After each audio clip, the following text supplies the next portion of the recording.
All right, guys, welcome to Photoshop. We are going to today be doing a quick little tutorial on how to take two different images um, and composite them into one single image. This is one of the, one of the things that Photoshop is best at, and one of its core features. Most of the other tools that are available in Photoshop to us are in there to help us better composite multiple images together. So I have open here a an 8.5 by 11 blank document, and I'm going to open two other documents, and then I'm going to kind of smash them together. Real quick, let's make sure that this canvas that I'm going to be pulling everything into is the right size. Um, I know that I have it open to an 8.5 by 11, but as I can see down here in my bottom left-hand corner, I'm currently at 100% zoom or resolution right here, and it says that it's only a 792 pixel by 612 pixel, aka a 72 ppi image, and that's looking a little too small for me. I want this to be a little bit bigger, and so the way that I'm going to check and adjust this is I'm going to come up here to image. I'll move down to image size, and I'll have an option or an opportunity to basically resample my canvas, which I want to do this before I start moving things in here, because if you start adjusting building images at a too small a resolution and then you try to make it bigger, it'll look really grainy. So I'm going to keep my width and height, but I'm going to adjust my resolution. I'm going to make that 300 pixels per inch, and I can see that my dimensions immediately change. I can also see that my image size, like the size of my file, is going to change as well. And so now we're at 24.1 megs. That's completely fine. If we need to downsample it later, we can do that as well.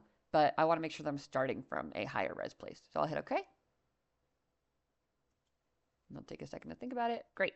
And now I have a much higher image. And if I want to get the whole image like back within my viewport, right now it's kind of clipped off here at this upper left-hand corner, I'll just hit Control 0, and it'll bring the whole image really quickly back into like my viewport. Okay, so I'm going to go ahead and open. I've recently opened these images, so I'm just going to come up here to my upper left-hand corner of Photoshop. I'm going to click on this little house to bring me back to my home page, and I'm going to open two different files. I'm going to open my Duplo render, which is right here, and I'm going to open my space background. If you have not recently opened the images that you're looking for, you'll just have to go to File, Open, and do the standard whatever. But when you do open them separately, they should pop in like this. It'll look kind of like open tabs on a web browser, easy enough to click through and navigate through them. Okay. Great. So let's start with my space background. I think that that will be a lot easier or just more straightforward to move from one place to another. If I come over here to my right-hand side and I see my layers panel, I'm just going to make this a little bit bigger so that you guys can see it a little better. I want to unlock my layer, and I do that just by clicking on the lock icon. I can see that it's locked because it's got that little lock icon on it. So you can either click on this right next to the lock. You can lock different attributes of it. We're not going to get into that in this video, but you can click on this button, or you can click on it here. Or you can move the lock all the way down to the little trash can at the bottom right-hand corner of your screen and drop it in there. A lot of different ways to unlock. The point is that you've unlocked it. Great. Okay, now it's really just as easy as I'm going to Control C to copy like the contents of this layer. Currently it's called layer 0. I'm going to move it over to my new document. I'll just Control V to paste it. And I can see that it comes in a little small relative to the rest of my canvas. So I'm going to zoom out a little bit just so that I can see a little better. You can zoom, by the way, Control plus or Control minus, plus minus to zoom in or out. And then I just want to take this whole thing and make it a little bigger. I want it to kind of you know, keep the proportions that I have. I don't want to mess with that. But I want it to flood to the edges of the image. So I'm going to hit Control T to open my my transform controls. And then I get this little bounding box, and I can push and pull on the different little squares there to scale my image up or down. And if I decide I want to hold down Shift while I'm messing with this, I can kind of twist it, you know, warp it, whatever, without keeping those proportions locked. But in this case, I want to make sure that I keep my proportions locked. So I'm just going to leave it as is.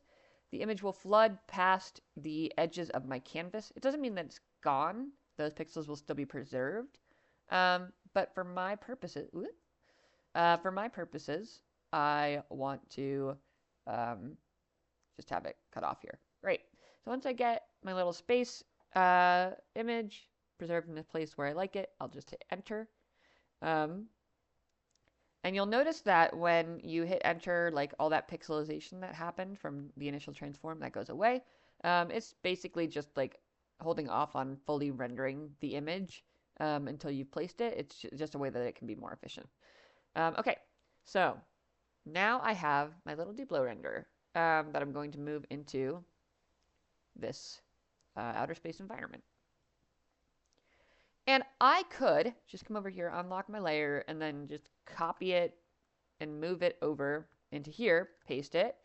But uh-oh, it brought the whole white background along with it, right? We didn't want to do that. So I'll Control Z that, come back over to my Duplo render. There's a few ways that you can remove an object from a background, like this white background. And most of them are pretty straightforward. But the way that this works is that it detects, the way that like the selection tools works is that it detects similar pixels and basically like groups them together. And I can see that this little rear edge of my block is pretty similar in color to the white that's back there. So I'm just going to, in order to make sure that I am accurately and correctly selecting out my Duplo block from this background, I will come over here to my, let's do my object selection tool. And I'm just going to hover it over these little Duplos. And I'll see that pink outline pop up. We'll click on that. It'll detect the background. But now I just want to make sure that it got everything, right? I want to make sure that it didn't get anything too jagged or anything like that. So I'm just going to zoom in here. And you can hold down the space bar and click and drag with your left mouse button to pan. And I am just checking the border here to make sure that we didn't really miss anything. It looks like we are all good. Yeah, I think we'll be all right. Cool. So now I can just grab this outline. I can hit Control C to copy it. And then once again, Control V, paste it in place here. Or I'm sorry, just paste it.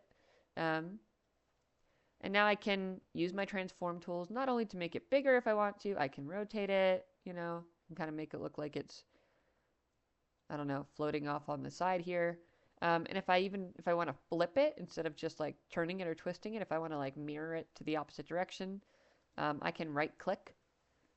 I have some stock options like rotate 180, whatever. I'm going to flip this horizontally. And then once I'm feeling good about it, you know, wherever I want it to be. I don't know. Here's fine. I'll hit enter. Cool. Okay. One more thing that I'm going to show you guys is that if I have an object, right, that is in a different sort of lighting situation than my background, I can use what's called a neural filter. That's neural as in like neurons. And I can adjust the way that light is kind of hitting this object to make it look like it's better, make it look like it's sitting in the environment that I put it into. This feature is still in beta as of June 16th, 2026, but it is improving and eventually they're going to roll it out. So I'm going to make sure that I'm on my my Duplo layer. I'm actually going to name my layers here. I haven't done that yet. That's important. This one will be Duplo. This one will be space. I can get rid of my layer 1 right here. Okay, Duplo space. Great. I'm going to make sure that I'm on my object, not my background layer. I'm going to come up here to filter. I'll come down to neural filters. And you're going to have a whole bunch of options over here, but in particular, we just want to use the harmonization option. It's under color. You might need to download it, but it should be pretty easily accessible to you. And when you come to this layer, it'll ask you to, before you can do anything, select a layer. I'm going to select the space layer because that's the layer I want to reference. And then it just kind of, I don't know if you saw that, it kind of just processes what the lighting environment is like in the background there. And then it's going to modify what that looks like. So you can have a different, different levels of strength here for how heavily you want your lighting situation to be modified. Or if you want to, you can kind of tinker around with what's happening down here. This will basically change the balance, the visual balance of your image. So for example, pulling from red towards cyan will, you saw it like desaturates your reds, makes them sit more in that cyan area. We don't want to mess too much with these, at least not right now, but try tinkering with that color harmonization strength option. See what it does for you. You might like it. And then I like to say just like put it out into a new layer. By default, I believe it's set to current layer, but that way I can just say okay, and then I can toggle it really easily. I can turn my top layer or my new layer on and off and just see the difference. And I think it looks pretty good. So that is how you take two different images and kind of mash them together. So I hope that this is helpful for you when you are building your own composites.